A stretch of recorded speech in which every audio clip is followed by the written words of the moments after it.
शमसा के जहरीले ताने और बीजान की मुसलसल नसीहतों ने आखिरकार ओन के अंदर के सोए हुए मर्द को जगा दिया।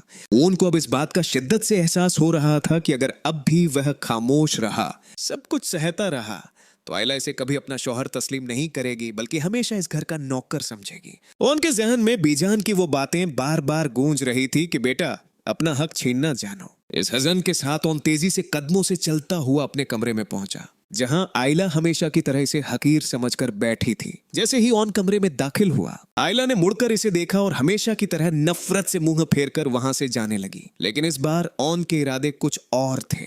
आयला के गुजरते ही तेजी से हाथ बढ़ाया और कमरे का दरवाजा अंदर से लॉक कर दिया। दरवाजे के लॉक होने की आवाज पूरे कमरे में गूंज सुनाई दी। आयला के कदम वहीं रुक गए और वो हक्का बक्का रह गई और मुड़कर ओन की तरफ देखा, जो एक दीवार की तरह दरवाजे के सामने खड़ा था। आयला ने चीखते हुए कहा कि ओन, तुम्हारा दिमाग तो ठीक है ना? ये क्या बदतमीजी है? फौरन दरवाजा खोलो, मुझे यहां से जाना है। आयला की आवाज में गुस्सा और थोड़ी सी घबराहट भी थी, मगर ओन बिल्कुल खामोश और संजीदा था।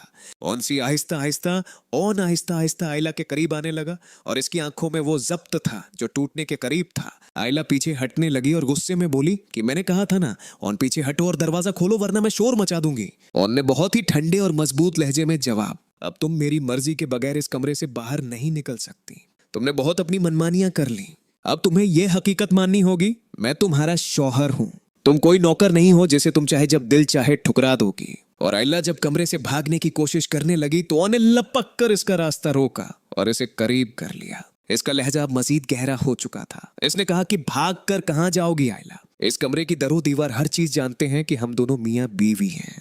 मैं तुम्हारे साथ जबरदस्ती नहीं करूंगा, लेकिन तुम्हें मेरा एहतराम करना सिखा रहा हूं। आयला ओन का बदला हुआ रूप देखकर जैसे ठंडी पड़ गई।